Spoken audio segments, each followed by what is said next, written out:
Mas a partir do mensalão nós temos a formação de um grande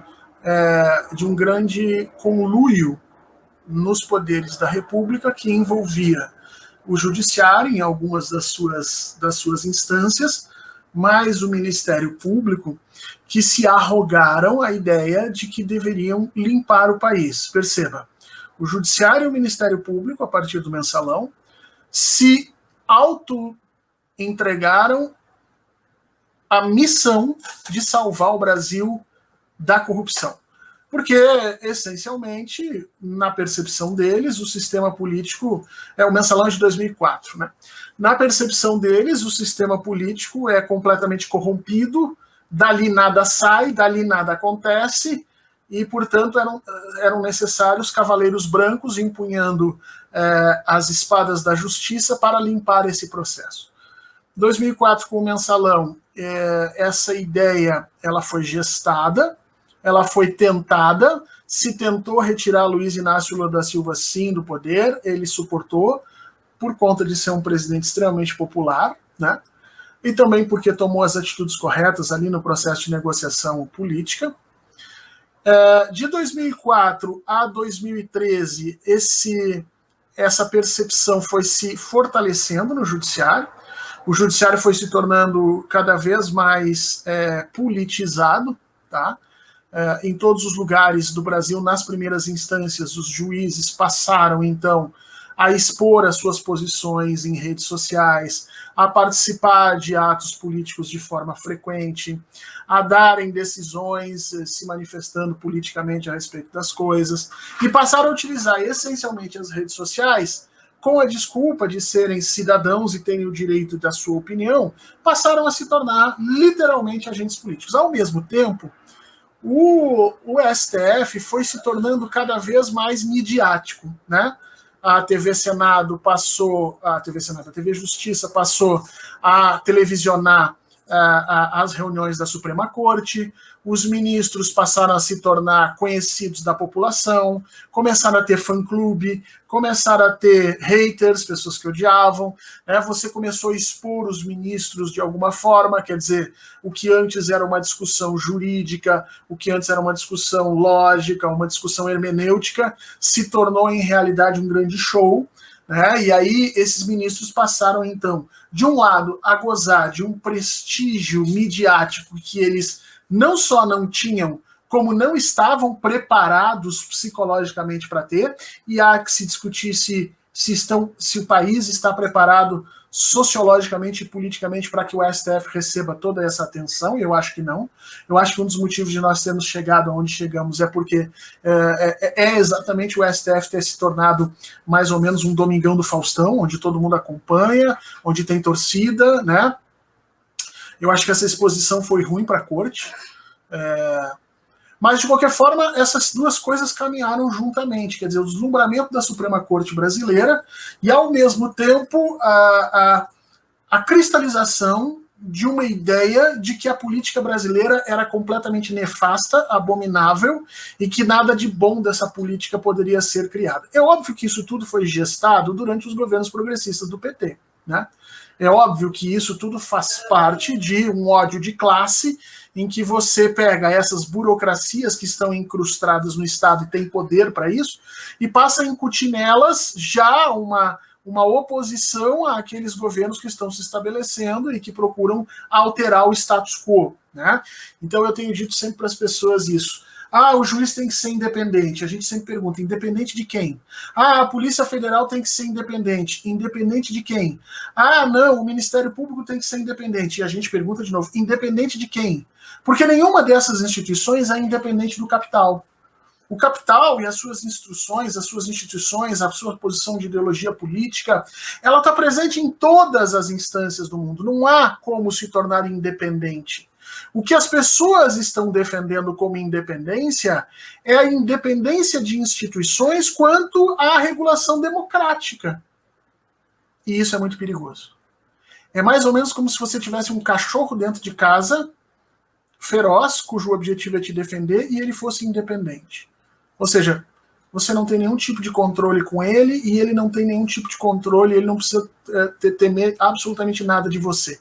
rapidamente você vai ver que essa relação não é uma relação sadia. Tá? Então, esse processo que o judiciário brasileiro passou, por um lado, de um deslumbramento das altas cortes, e por outro lado, de um descolamento da figura dos juízes do primeiro grau, da sua posição como membros do judiciário, como funcionários públicos, para o entendimento de que os juízes detinham parcela de soberania do Estado. Tá? Então, os juízes não se veem como funcionários públicos como em outros lugares do mundo se veem. Tá? Nos países nórdicos, na França, os juízes são funcionários públicos. Ganham conforme a média dos funcionários públicos, têm os seus benefícios da mesma forma. No Brasil, não. No Brasil, eles se enxergam como uma casta privilegiada que não são funcionários públicos. Eles são indivíduos que detêm parcela de soberania do Estado, ou seja, é como se cada um deles fosse um Estado. Né? Eles passam a se confundir a pessoa com a função que exercem e a função que eles exercem com a própria ideia de justiça e a ideia do judiciário. E isso foi muito, muito, muito, muito prejudicial para o país. Porque isso anula, em essência, joga no chão, em essência, o conceito de república. Né? O conceito de república que trabalha com a ideia central de que não existem diferenças entre os cidadãos. Ponto. Quando você gesta essa ideia no judiciário, acabou o conceito de república. O que nós temos é uma sociedade em que nós temos o chamado primus inter pares, como se diz em latim. Né? Os primeiros entre os iguais. Quer dizer, aquela coisa, não, somos todos iguais, mas uns são mais iguais que os outros. Então os juízes se veem dessa forma. Completamente fora de qualquer tipo de controle social, completamente fora de qualquer tipo de accountability, que hoje é um termo que a gente usa, que significa, o termo é difícil, mas é muito fácil de entender, que significa que todo aquele que exerce o poder tem que prestar contas desse poder.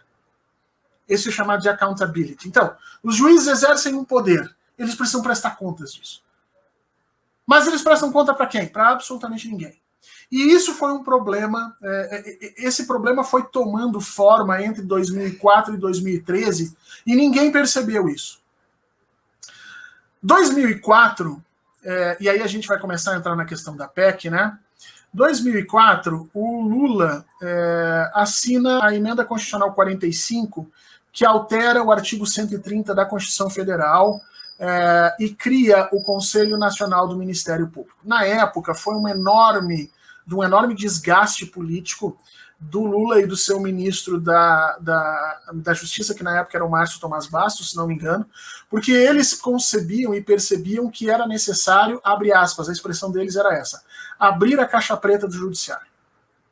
Gente, o judiciário brasileiro, ele não tem absolutamente nada a ver com a ideia de justiça. O judiciário brasileiro, e tem pesquisas mostrando isso, ele é exercido de forma autocrática e de forma completamente diferente nos mais diversos estados e municípios do país. Em alguns estados ele está associado com os latifundiários, em outras cidades ele está associado especificamente com a burguesia industrial da cidade, e você consegue verificar exatamente que esses poderes, eles dobram os poderes de um juiz. E não havia forma nenhuma de você controlar isso. Então, existiam decisões escabrosas em primeiro grau, que muitas vezes eram mantidas no segundo grau, porque essas relações de poder acabavam se transladando também para o segundo grau, e a percepção de todos os operadores do direito era de que era necessário parar. Era necessário, ao menos, uniformizar o judiciário brasileiro, de uma tal sorte em que todos os juízes dessem decisões semelhantes em casos semelhantes, que não houvessem discrepâncias. Tá?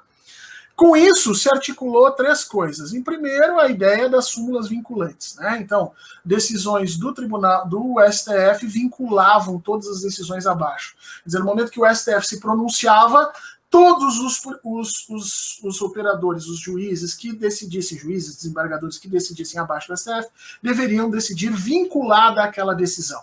Tá? Que antes não existia, era uma grande bagunça. Só isso já deu um rolo, porque os juízes gritaram pela autonomia. É muito legal isso, né? Sempre quando você ouvir alguém gritar por autonomia, toma cuidado, porque na imensa maioria das vezes eles estão defendendo privilégios. Tá? E a segunda coisa foi a criação dos controles, chamados controles externos ao judiciário. Era pensado pelo Márcio Tomás Bastos de que fosse controle externo mesmo. controle social sobre o judiciário, tá? Controle político sobre o judiciário. A gente já vai falar sobre isso, porque aqui também tem uma discussão séria que a gente precisa fazer. Houve uma tremenda discussão, eu me lembro que na época os jornais enlouqueceram, os conservadores ficaram apavorados, era juiz gritando porque ia tirar a autonomia dele. Por quê? Porque o judiciário é visto num país desigual como o Brasil como uma ferramenta de classe. Eu acho que isso tem que ficar muito claro para todo mundo, é uma ferramenta de classe. O objetivo é, como dizia Foucault, vigiar e punir, né? Então você tem ali claramente a ideia de que você precisa conter os comportamentos dissonantes daquilo que a elite branca, urbana, industrial e rica brasileira define que são os comportamentos socialmente aceitáveis. E o judiciário, assim como a polícia, são ferramentas muito claras disso. De novo, longe de qualquer ideia de justiça, são ferramentas de classe. Quando você teve essa proposta de um controle externo, óbvio que esses operadores burocráticos, porque os juízes e procuradores e tudo mais são operadores burocráticos, né? Essa burocracia reagiu. E ela impôs ao Lula uma das primeiras derrotas a Luiz Inácio Lula da Silva, que foi a impossibilidade de se criar controles efetivamente externos ao Ministério Público. Então, quando saem as primeiras reformas em 2004, o Lula reorganiza a carreira do judiciário, aumenta o salário dos juízes absurdamente, corta os penduricalhos que eles tinham, diz que o juiz não podia ganhar penduricalho, bota a carreira no lugar em que os juízes naquele momento queriam e, ao mesmo tempo, cria os controles, tanto o CNJ quanto o Conselho Nacional do Ministério Público, para tentar, de alguma forma, controlar um pouco essa prestação de jurisdicional no Brasil. Só abrindo um parênteses, tá? Que o Ministério Público no Brasil é literalmente uma jabuticaba, embora você tenha aí pessoas que reputam como algo muito bom e outras pessoas que reputam como algo muito estranho. Ela é uma jabuticaba por quê? Porque ele não está submetido a nenhum dos 3 poderes da União. Tá? Desde lá do Charles de Secondat, o Barão de Montesquieu, a gente sabe, né? A gente organiza as nossas repúblicas em 3 poderes: executivo, legislativo e judiciário. Somente 3 poderes. Todas as vezes que se tentou um poder extra, aí deu cacaca, que nem no segundo reinado brasileiro. Mas o Ministério Público ele não tá atrelado a nenhum desses poderes. Então ele é uma esfera, ele é o que algumas pessoas brincam como os radicais livres, né? Tem prós e contras com relação a isso, e eu acho que a nossa experiência histórica nesse momento mostra que tem mais contras do que prós. Então toda vez que eu falar em juízes ou burocracia judiciária, estendam isso também para o Ministério Público, embora saibam e entendam que esse Ministério Público não é parte do judiciário efetivamente, tá? Ele está num limbo estranho entre uma parte e outra.